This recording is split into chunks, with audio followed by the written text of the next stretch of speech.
word traveler, Ibn Battuta, an, an extraordinary traveler. Today, there are many ways to explore a different country and culture. Trains and airplanes help people travel around the world. Through books and the internet, people can connect and learn from each other without traveling at all. During the Middle Ages, none of this was possible. Most people weren't able to travel far, yet one man traveled 75,000 miles during this time. He visited nearly every country in the Islamic Empire and beyond. This man was Ibn Battuta. A Journey to Mecca. Abu Abu Abdullah Duamu Hamu Ibn Battuta was born in 1304 in Morocco. As a young man, he studied law. He was 21. He decided to go to Mecca, Saudi Arabia, the birthplace of the founder of Islam. During the 16-month journey to Mecca, he stopped in many countries in Dar al-Islam or World of Islam.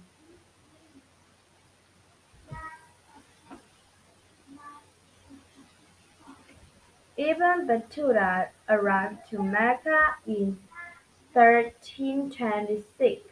Over 3 weeks he prayed or visited sites important to Islam. Afterward, Ibn Battuta decided to explore the Islamic empire. Of going home, he wanted to learn more about the other culture, people and places.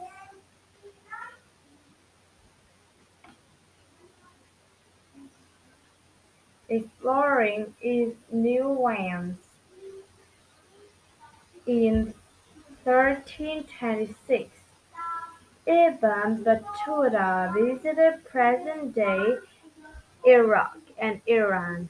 Both areas had just been attacked by the Mongols. The Mongols were warriors from Eastern Asia who had traveled west, destroying many cities in Islamic empire. Still, Ibn Battuta visited many beautiful cities that hadn't been harmed. Between 1327 and 1330, Ibn Battuta traveled through the country of Yemen, then sailed to towns along the coast of East Africa. In these towns, many local people weren't Muslim but didn't speak Arabic. Ibn Battuta heard many local languages for the first time.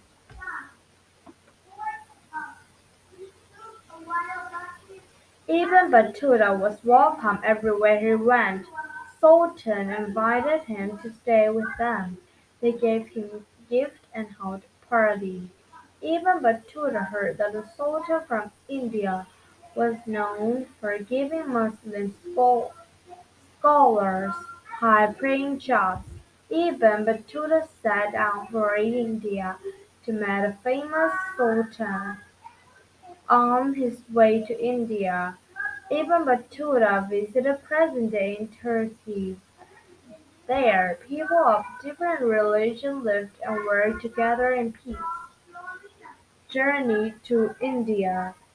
In 1334, Ibn Battuta arrived in India. The Sultan offered him a house, money and gifts. He also gave him a job.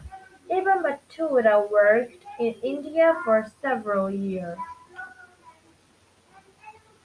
Although India was mostly under Muslim rule, the Sultan started to believe he was losing power. He thought that everyone around him was a traitor. Soon he believed Ibn Battuta was a traitor too, even though there was no proof that Ibn Battuta had ever betrayed him. The Sultan decided to send him away. After 5 months, although Ibn Battuta was called back in 1342, the Sultan made Ibn Battuta an ambassador to China. Ibn Battuta would go to China and offer gifts to the emperor.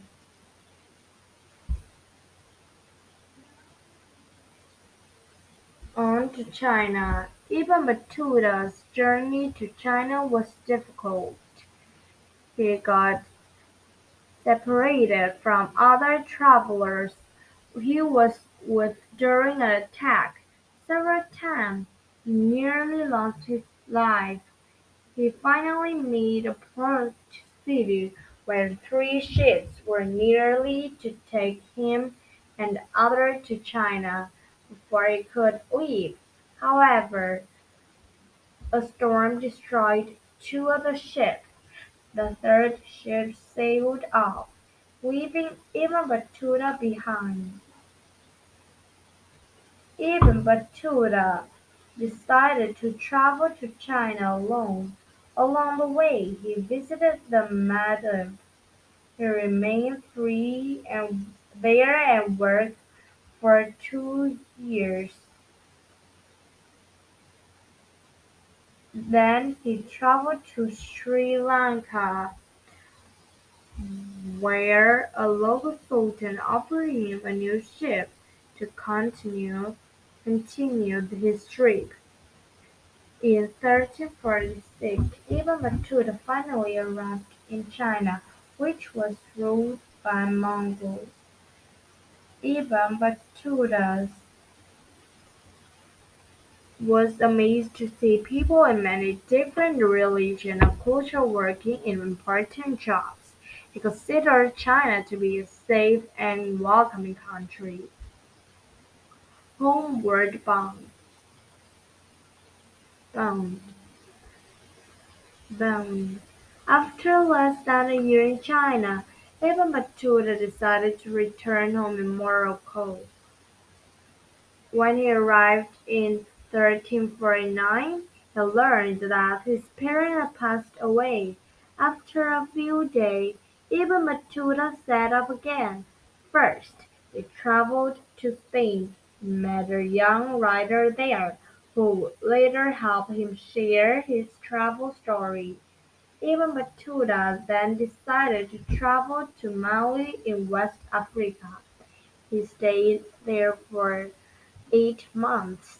In 1354, he made his final journey. The traveler was going home again, this time for good. Telling his tale, in 1353, Ibn Battuta began to writing a book about his travels with the help of the friend he met in Spain. The book offered a sweeping view of life in the Middle Ages that no one had shared before. Ibn Battuta died in Morocco around 1368 and 1369.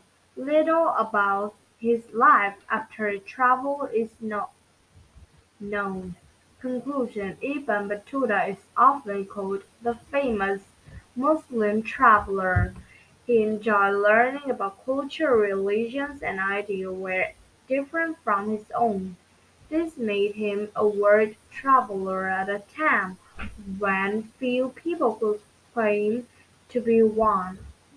Through his travels and writing, he opened a window to people in culture of the Middle Ages.